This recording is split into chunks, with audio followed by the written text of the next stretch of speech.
Hola muchachos, espero que se encuentren excelente. Bueno, en este video continuaremos con los fundamentos de análisis y diseño de software.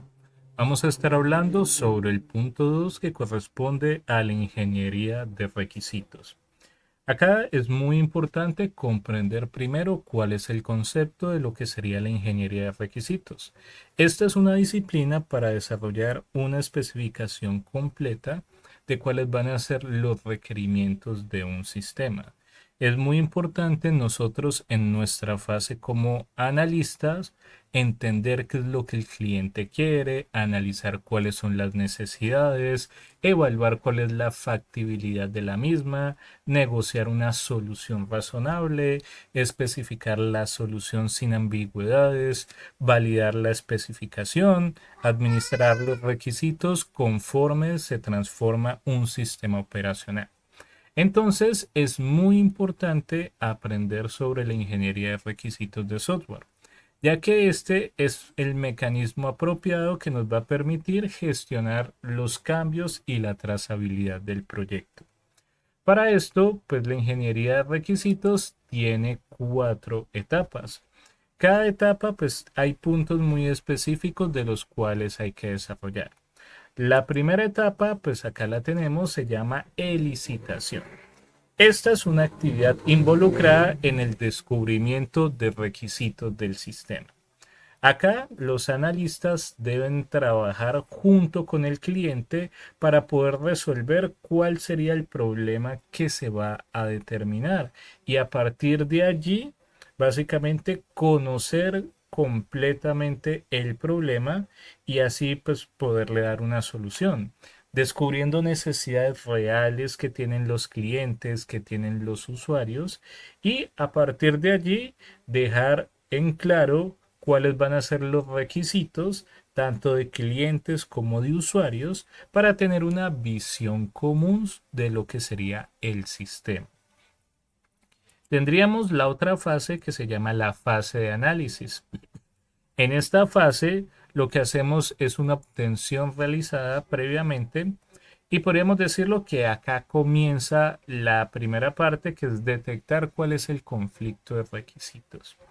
Acá la idea es que nosotros validemos mediante diferentes fuentes y podamos comprender claramente en lo que consiste el sistema. Acá la idea es que nosotros identifiquemos en verdad cuál va a ser la funcionalidad que va a tener el sistema. Podríamos decirlo que esta con la fase de licitación sería nuestro punto de partida. Una vez ya hemos desarrollado estas dos fases, vamos a ir a la parte de especificación. Y acá es donde nosotros acordamos los requerimientos o requisitos con el cliente. Claro, es importante que el sistema pues tenga muchas funcionalidades, pero hay que tener presente que cada funcionalidad implica un tiempo, implica costos, implica personal involucrado, implica tecnologías, implica muchos elementos, de los cuales no todos se pueden desarrollar en el mismo desarrollo. A veces se recomienda desarrollar una versión 1, una versión 2 y así sucesivamente para implementar elementos futuros. Un ejemplo, se podría hacer un software que permita gestionar el inventario. No está mal, se tiene que consensuar con el cliente. Pero ¿qué pasa? Lógico, ahí van a quedar funcionalidades faltantes, que acá es donde nosotros debemos dejar la claridad de cuáles son los requisitos que se van a tomar. Un ejemplo, ve, pero es que faltó tal requerimiento. Sí, un ejemplo, reportes, por decirlo de esa manera.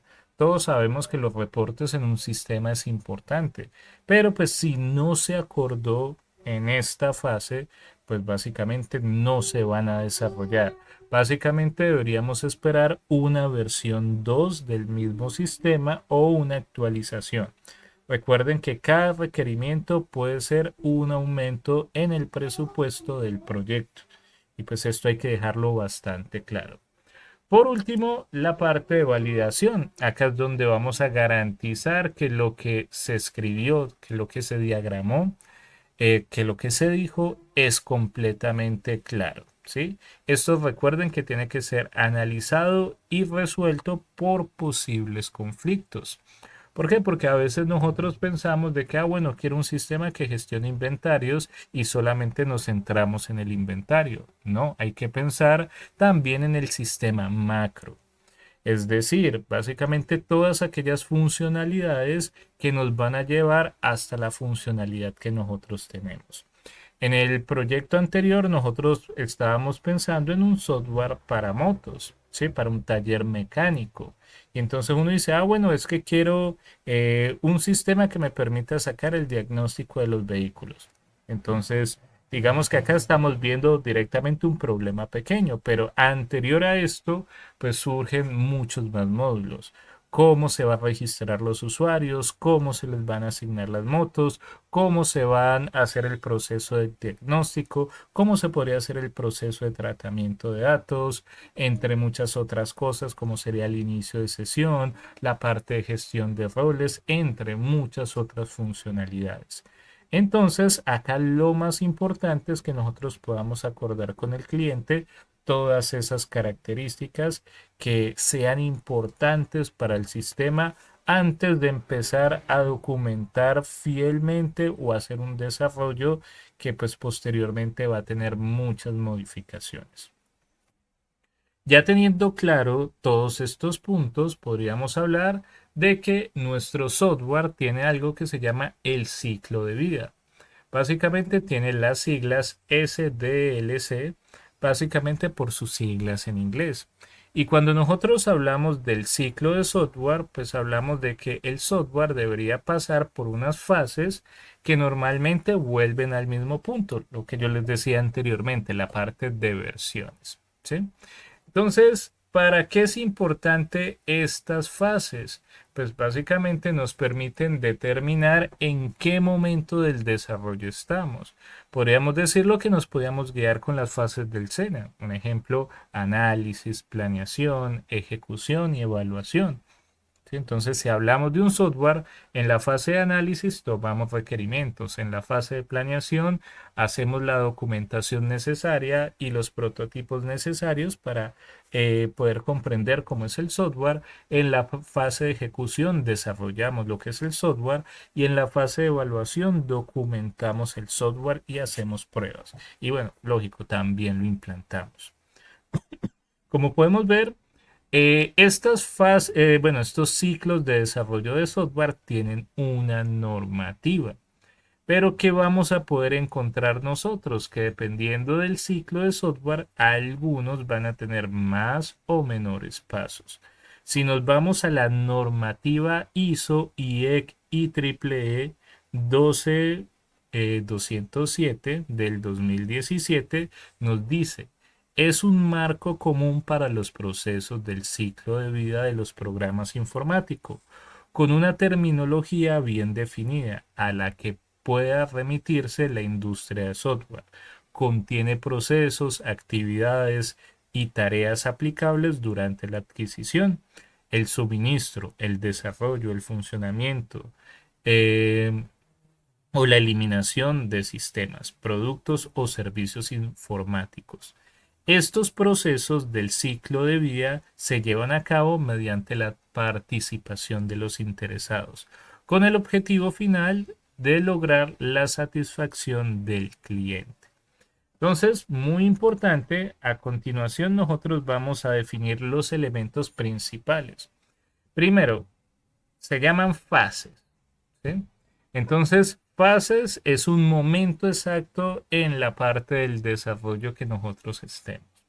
Podríamos decirlo que agrupa una serie de actividades que básicamente van del mismo tipo, como les colocaba el caso del SENA, fase de análisis, fase de planeación, ejecución y evaluación.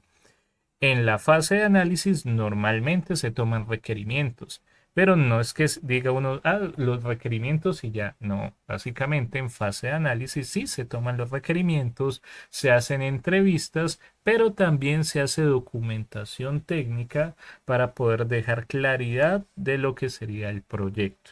Entonces miren que allí se hacen muchas actividades elementales para básicamente tener claridad de los contenidos de esa fase. Como lógico, estas fases tienen documentación, entonces tiene el punto de lo que serían los entregables, que sería el producto final de cada fase o la serie de productos. ¿Por qué? Porque si hablamos de la fase de análisis, en el caso del SENA, en la fase de análisis, en la actividad de proyecto 1, pues lógico, van a aprender lo que sería la teoría general de los sistemas, el enfoque sistémico, entre muchas otras cosas. Pero también van a tener que entregar un documento que se llama el documento de especificación de requerimientos de software reglamentado por la norma IEEE 830. ¿Y qué tiene este documento? Requerimientos funcionales, requerimientos no funcionales, diagramas UMLs, entre otros. Entonces miren que ahí se hace una documentación bastante organizada. Si nos vamos a unas fases o un modelo normal del ciclo de software, podríamos implementarlo de la siguiente manera. Tendríamos la fase de planificación, la fase de análisis, de diseño, de implementación, de pruebas y mantenimiento. Miren que esto pues varía dependiendo del documento que ustedes hayan generado, bueno, o buscado, por decirlo de esa manera. Si nos vamos a la fase de planificación, pues acá simplemente vamos a definir cuál es el problema, cuál es el caso de estudio. ¿Es viable hacerlo o no es viable hacerlo?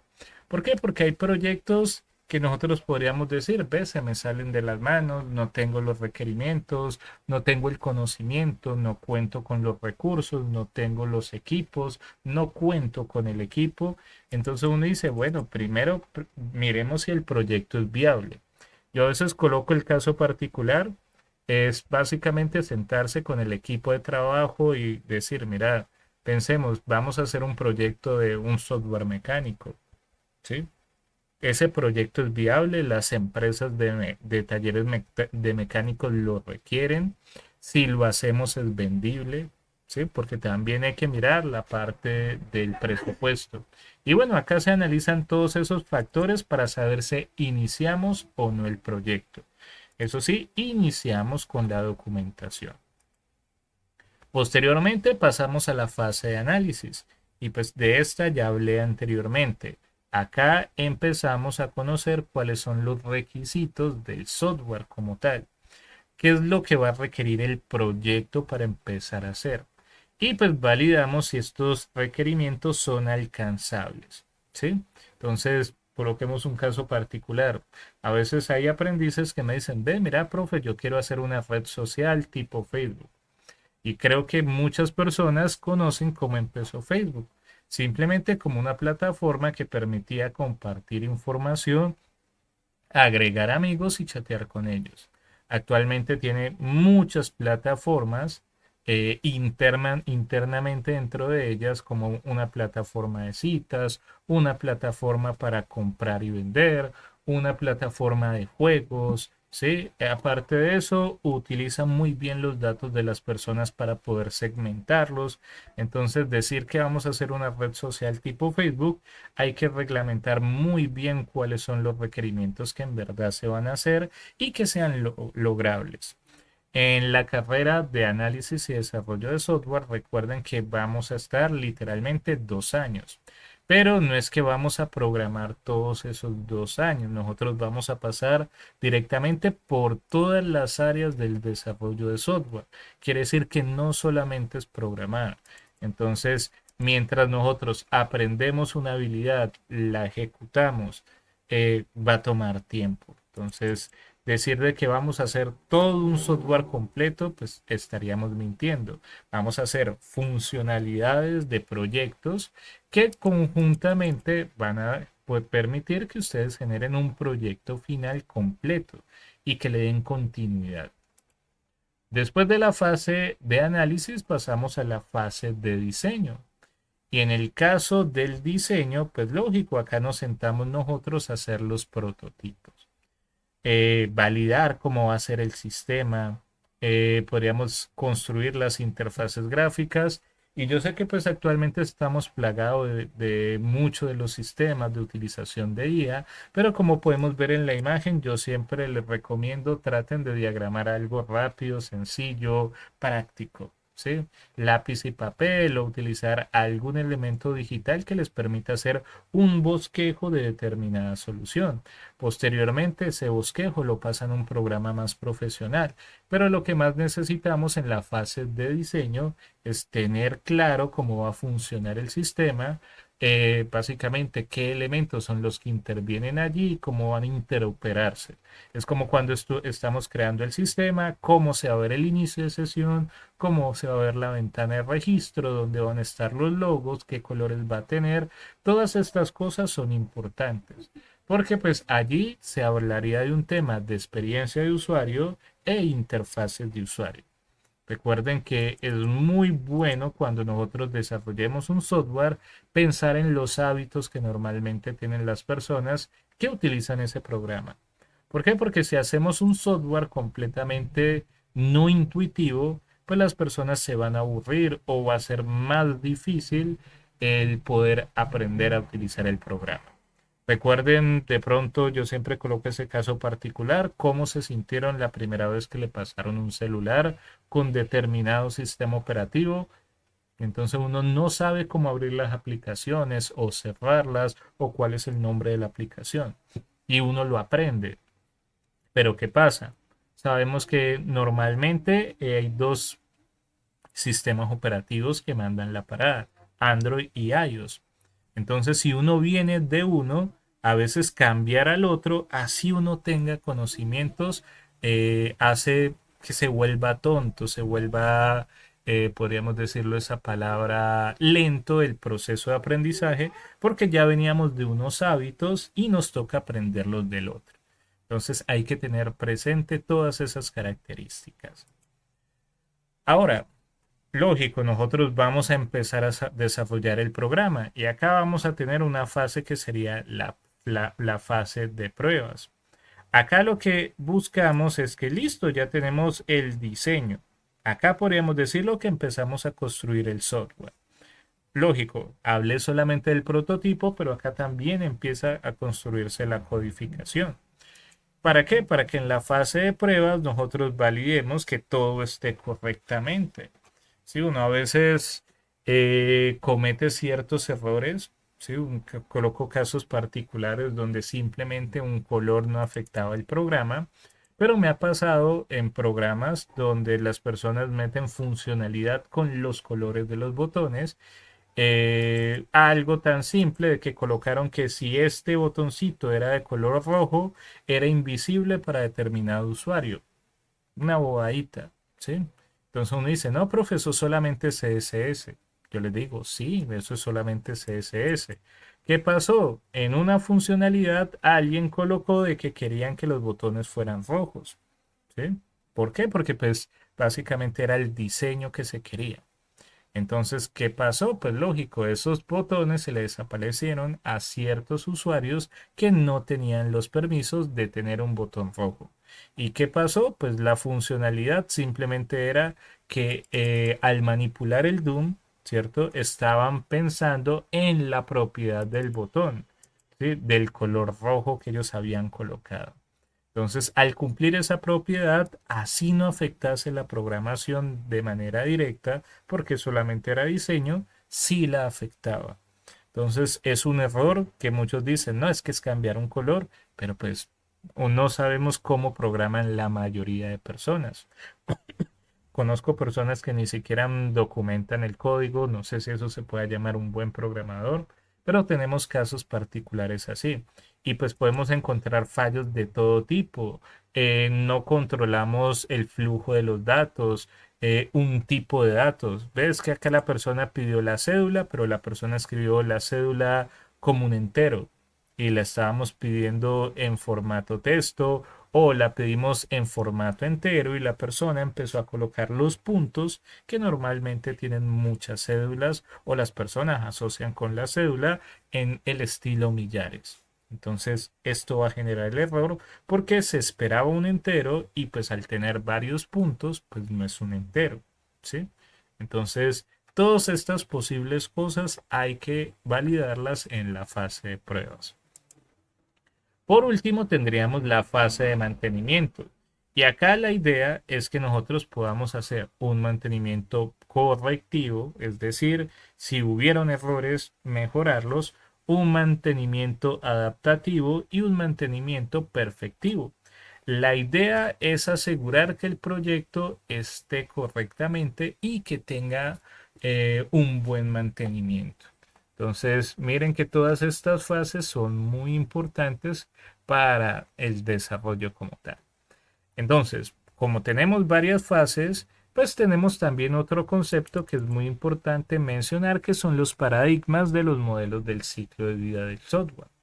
Cuando nosotros hablamos de esto, podríamos decir lo que es una vista de actividades que ocurren durante el desarrollo de software. Pero ¿qué pasa? Nosotros normalmente nos vamos a basar mediante un marco de referencia. ¿Sí? Estos marcos pues, van a permitirnos mediante procesos, actividades y tareas el desarrollo de un sistema. ¿Y qué pasa? Pues dependiendo de la empresa, dependiendo del equipo de trabajo, dependiendo de los gustos, pues vamos a tener marcos diferentes. Un marco no es mejor exactamente que otro, a veces es más eficiente para determinado proyecto o para determinado equipo de trabajo. Entonces lo que nosotros debemos establecer es el marco que más se adecue directamente a las necesidades que tenemos para poder desarrollar el software. Podríamos decir que existen tres paradigmas, ¿sí? Tenemos el paradigma tradicional, el orientado a objetos y el paradigma del desarrollo ágil. Estos paradigmas, ¿sí?, que son como los más utilizados, tienen sus pros y sus contras.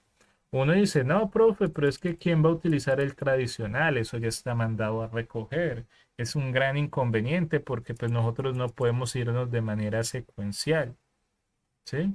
¿Por qué? Porque pues el mundo gira y entonces básicamente existen nuevas cosas. Entonces el paradigma de desarrollo ágil es el mejor. ¿Por qué? Porque básicamente es lo más actualizado. Y pues la respuesta es que no, cada paradigma tiene su pro y su contra. La idea es que nosotros podamos hacer una buena lectura. Más adelante vamos a encontrar una actividad que está enfocada a los paradigmas. Pero ¿cuál es la recomendación? Que al menos ustedes hagan la lectura de estos paradigmas que están allí para que tengan una noción base de cómo pudiesen empezar a programar. Bueno, empezar a programar no, empezar a gestionar su proyecto. ¿Sí? Por nombrar algunos, tenemos un modelo que se llama cascada. ¿Sí? Entonces uno dice, bueno, ¿cómo así que este modelo en cascada? Sí, esto podríamos decirlo que es un marco tradicional, donde básicamente vamos fase por fase resolviendo determinado problema. Ah, es que primero tomamos los requerimientos. Perfecto. ¿Ya tenemos tomados los requerimientos? Sí. Bueno, vamos a la parte del diseño. Hicimos todos los diseños, sí, pero quedamos con una duda. O sea, falta un requerimiento. Volvámonos a la fase de requerimientos. Ya tenemos todos los requerimientos, listo, volvamos a hacer los diseños. Miren que esto va básicamente en una secuencia de escalera. Entonces, esta secuencia de escalera nos va a permitir ir en flujo o devolvernos a la fase que se necesita. Imagínense que nosotros estemos en pruebas cuando encontremos un fallo. ¿Sí? Es a veces muy normal, pero ¿qué pasa? Ese fallo puede ser un error de codificación. Y uno dice, no, profe, es que no nos equivocamos codificando, es que hicimos un mal diseño, devuélvase. Ah, es que no, es que no hicimos un mal diseño. Tomamos mal el requerimiento o no sabemos cómo funciona el requerimiento, devuélvase. Y vuelva a ejecutar fase por fase hasta cumplir con la final. Lo bueno es que esto es un proceso retroalimentativo, pero son fases muy específicas. Entonces hay que tenerlo en cuenta. Tenemos otro modelo que es el modelo iterativo por prototipos, otro modelo que es el espiral. La invitación es que ustedes puedan hacer la lectura y comprender al menos la noción básica de esto. Si nos vamos ya a modelos, pues tenemos tal vez uno de los más conocidos que se llama el modelo Scrum. Esto es un modelo o un paradigma del ciclo de vida ágil, ¿cierto? Entonces, estos tienen una gran ventaja, es que combinan técnicas. Si hablamos del Scrum, ¿sí? Podríamos definirlo con esta imagen. ¿Sí? Tenemos un dueño del producto, tenemos un equipo de trabajo, tenemos un líder de proyecto. Este grupo de personas se reúnen en una fecha en específica, normalmente diarias, y a partir de ahí se asignan tareas. Estas tareas tienen un tiempo de duración y lo bueno es que todo el equipo de trabajo se está comunicando. A partir de un tablero Kanban, ellos van diciendo, mira, yo hice tal tarea o yo soy el encargado de tal tarea, ya la hice, la estoy haciendo, ya la testearon, listo, ya está finalizada. Entonces es un proceso donde lo bueno que tiene es que es muy flexible y pues pueden entregar resultados de forma anticipada porque al tener un grupo de trabajo que puede estar haciendo tareas en diferentes fases, pues uno podría adelantar. Un ejemplo, uno podría decir, ve, primer día, hagamos requerimientos. Perfecto. Segundo día, como ya tenemos unos requerimientos, el otro equipo de trabajo vaya diseñando interfaces para estos requerimientos, mientras el otro grupo de trabajo puede ir modelando la estructura de base de datos del proyecto mientras se terminan de tomar los demás requerimientos. Entonces miren que es muy flexible por esto, porque ya podríamos estar evaluando la interfaz a la tercera semana, ¿sí? Hablo a nivel documentativo porque en programación ya sabríamos que demoraría un poquito más, ¿sí? Pero pues miren que es muy práctico. Tenemos otro que es el modelo Canva, que básicamente el Scrum toma parte de ese modelo, pero este es muy sencillo de explicar. Básicamente utiliza lo que sería un flujo de trabajo para poder definir diferentes fases del proyecto. Entonces, acá está un flujo Canva bastante sencillo, donde están las tareas por hacer, las que se están haciendo y las que ya se han finalizado. Entonces podríamos decir, no, mira, vamos a tomar requerimientos, diseñar interfaces, generar un inicio de sesión, un módulo de registro, un módulo de usuarios. Entonces, una vez yo ya tengo estas tareas que son las que hay que hacer, digo, mira, esta tarea se la asigno a Julio, ¿sí? Esta otra tarea se la asigno a Leon. Esta otra tarea se la asigno a Sara. Entonces, estas personas las están haciendo.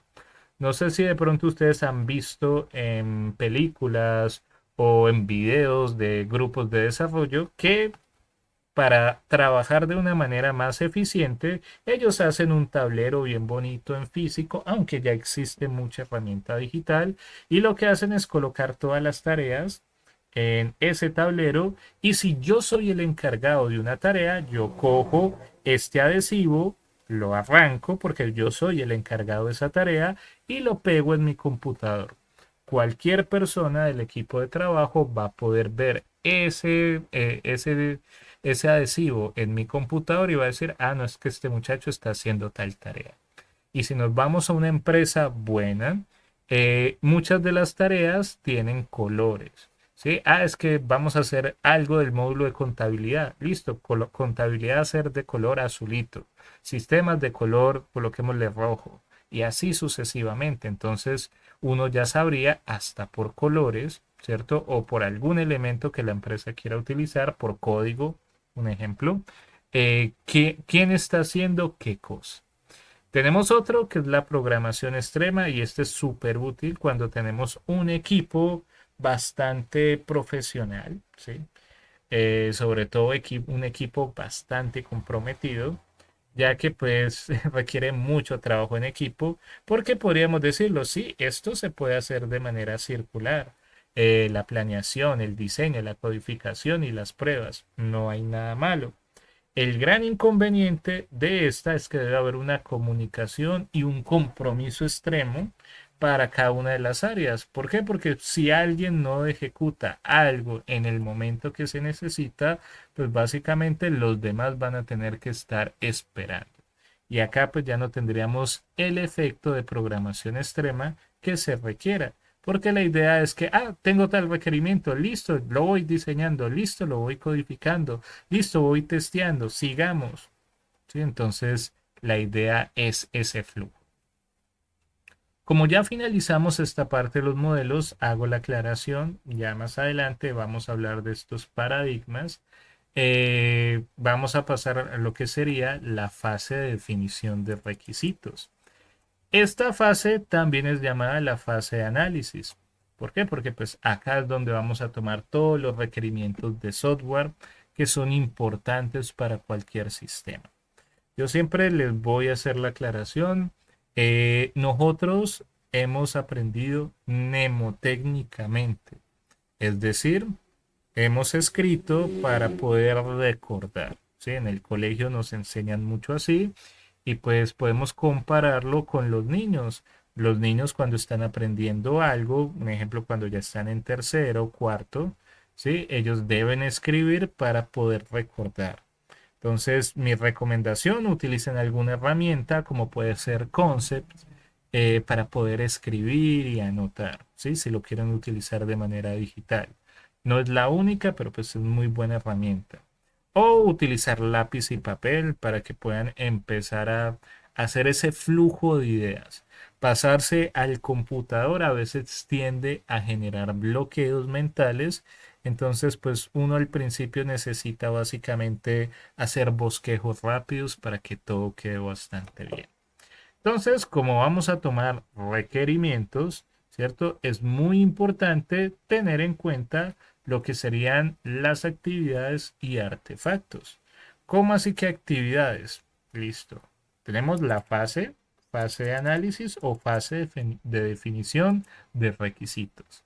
¿Qué actividades vamos a hacer? Definir el alcance del proyecto, identificar la identificación del negocio, la toma de requerimientos, el estudio de procesos de negocios, la calendarización del proyecto.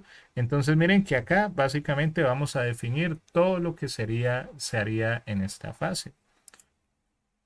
Uno a veces se pregunta, profe, en fase de análisis del SENA, ¿qué hacemos nosotros?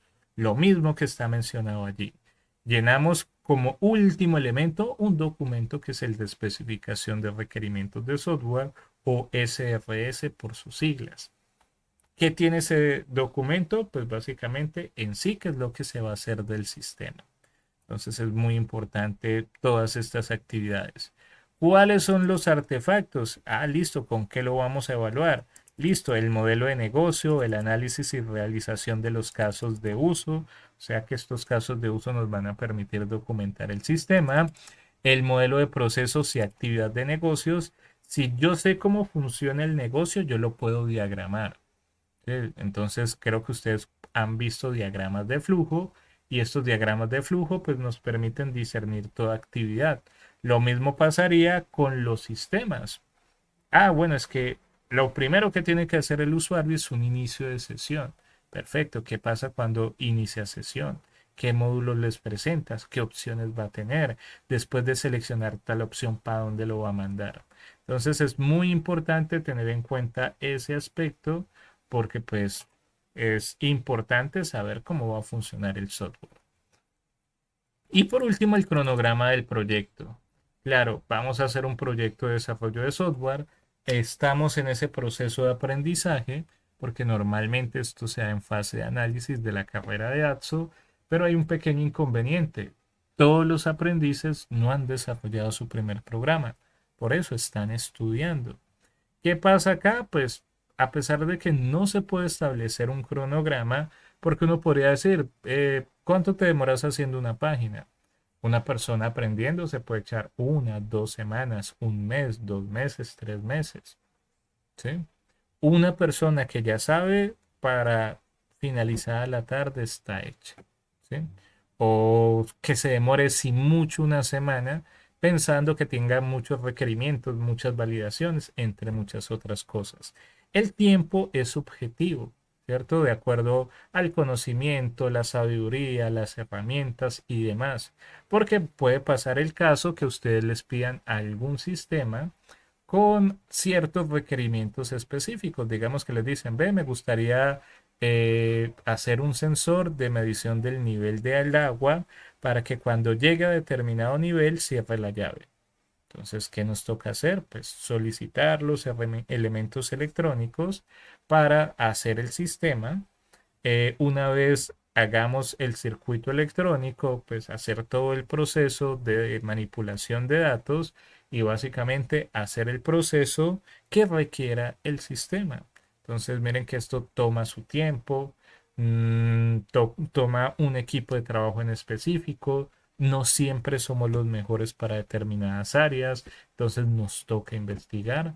Entonces, a lo largo de esta fase, pues la experiencia nos va a decir cuánto tiempo normalmente se desarrolla, bueno, se demora un desarrollo.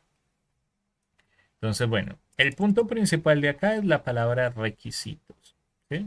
Entonces, el requisito es algo que se tenga que resolver. ¿Por qué es importante un requisito? Porque básicamente son los requerimientos que va a tener el sistema. Y estos requerimientos pueden partir de muchas cosas. Un requisito del sistema, un requisito del usuario. Pero bueno, lo más importante de estos requisitos es que primero sean factibles, ¿sí? Es decir, que se puedan hacer, que estén acordes al presupuesto del proyecto, que en los tiempos que se dieron o que se van a establecer se pueda desarrollar. Lo otro es que sea modificable, ¿sí? Si esos requisitos requieren algún cambio y ese cambio no afecta ciertas funcionalidades del sistema, bacano. Pero hay otros casos donde un requisito, al ser modificable, altera toda la funcionalidad del software.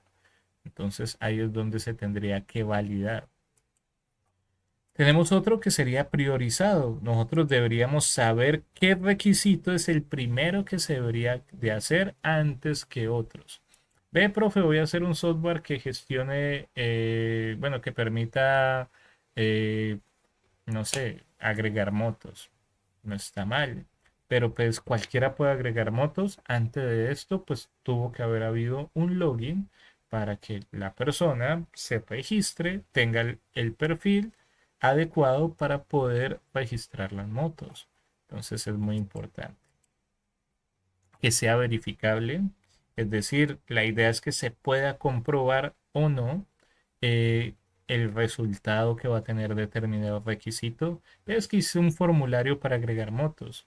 Listo, la agregó en la base de datos, fue correcto. Esa moto no está duplicada.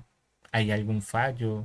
¿Sí? Cosas así por el estilo. Los campos están diligenciados correctamente, están llenos y pues muy importante que sea rastreable también. ¿Por qué? Porque pues la idea es que nosotros podamos encontrar dónde está determinado requerimiento. Esto facilita las pruebas y pues nos permite validar de manera muy rápida el diseño. Y por último, que sea bastante claro, ¿sí? Que uno diga, bueno, es que este requerimiento sirve para, y ese para sea tan claro que cualquier persona del equipo de trabajo pues pueda desarrollarlo. ¿Cómo clasificamos los requerimientos? Pues los clasificamos como requerimientos del usuario o requerimientos del sistema. Cuando hablamos de requerimientos del usuario es que el usuario, a partir de su lenguaje natural, ¿cierto? Básicamente nos hizo una solicitud para que el sistema pueda funcionar de determinada manera. Si hablamos de requisito del sistema, hablamos de las funciones o servicios o restricciones que el sistema tendría que hacer. También tenemos requerimientos funcionales, es decir, básicamente es el servicio que el sistema proporciona. Y estos hacemos mucho énfasis nosotros a lo largo de la fase de análisis, porque yo les digo, mira, el requerimiento funcional nos dice si el sistema funciona o no. Es como, ah, profe, vamos a hacer un software mecánico, pero me faltó la parte para agregar motos. Si el diagnóstico es de motos y no tienes la moto, ¿el sistema funciona o no funciona? Sí, profe, pero me agrega usuarios, pero el sistema quiere motos. Ah, profe, entonces hago el requerimiento solamente de las motos. Sí, pero las motos les pertenece a un usuario y yo necesito saber los datos del usuario para poder ejecutar alguna acción. Entonces, miren que esos dos requerimientos, tanto usuarios como motos, son funcionales. Porque si alguno de los dos no está o los dos no están, ¿cierto? Pues básicamente el software no estaría ejecutando de manera correcta su función. No confundir los requerimientos funcionales con los no funcionales. Profe, ¿esto es que no funciona? La respuesta no. Esto es que está enfocado más que todo a las partes de la restricción de los servicios. Uno dice, ve, profe, es que el sistema está para Windows nomás. El sistema sigue funcionando, pero solamente para Windows. ¿Sí? Entonces la parte de no funcional, podríamos decirlo que está enfocado a cosas que no afecten completamente el funcionamiento. Entre ellos el rendimiento, la velocidad, la seguridad, la parte de modularidad, entre muchas otras cosas. ¿Sí? Podríamos decirlo que estos requerimientos no funcionales son más genéricos para todos los software. Uno siempre quisiera un software seguro, pero pues a veces uno piensa que la seguridad y la velocidad van de la mano y no, si el software es seguro, no es veloz en la mayoría de los casos. ¿Por qué? Porque ejecuta procesos de encriptación que lo hacen más lento que un software que no encripta. Al no encriptar es inseguro. ¿Sí? Entonces es un proceso de equilibrio, por decirlo de esa manera. Acá tendríamos un buen ejemplo de cuáles son los requerimientos funcionales o requisitos funcionales y no funcionales. Un requisito funcional se enfoca en el sistema. El sistema debe ingresar cédula, nombre y teléfono de cada cliente. Si no lo hace, no funciona.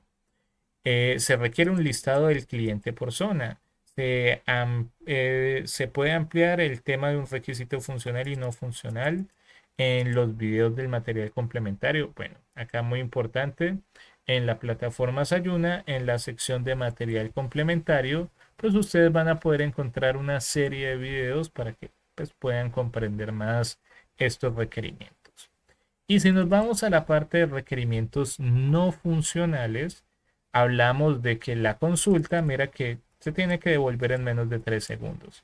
Es decir, que cuando la persona le dé actualizar acá, ella tiene que traer los datos lo más rápido posible. En este caso colocaron un tiempo de 3 segundos. Y acá tenemos otro que es el lenguaje. ¿Sí?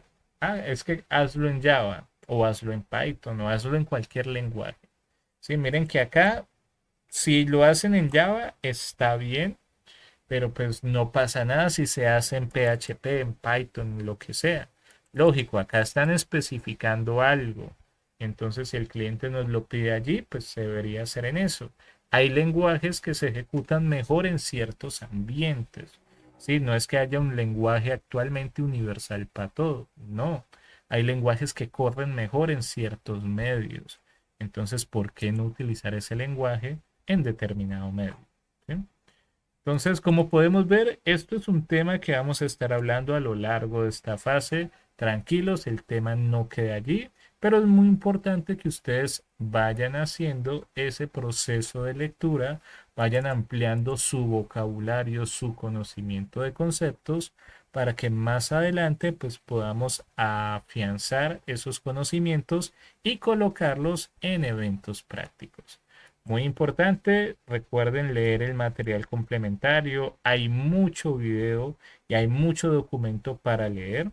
La idea es que ustedes tengan no solamente una vista corta de lo que estamos socializando acá o de la documentación que esté allí, sino que a partir de allí, pues ustedes puedan tener más elementos con los cuales basarse. Recuerden que solamente es darle clic, él los va a redirigir directamente al material de formación que se requiera. Un ejemplo este es del diagrama de flujo, muy importante que ustedes lo vean para que pues a partir de allí en próximas actividades podamos afianzar más. Bueno, muchachos, yo creo que podemos finalizar este video hasta allí. Recuerden que tenemos diferentes canales de comunicación para que ustedes puedan resolver las dudas que tengan presente. Se pueden comunicar conmigo, que con mucho gusto estamos para orientarlos. Les deseo muchos éxitos. Recuerden leer el material. Se cuidan bastante.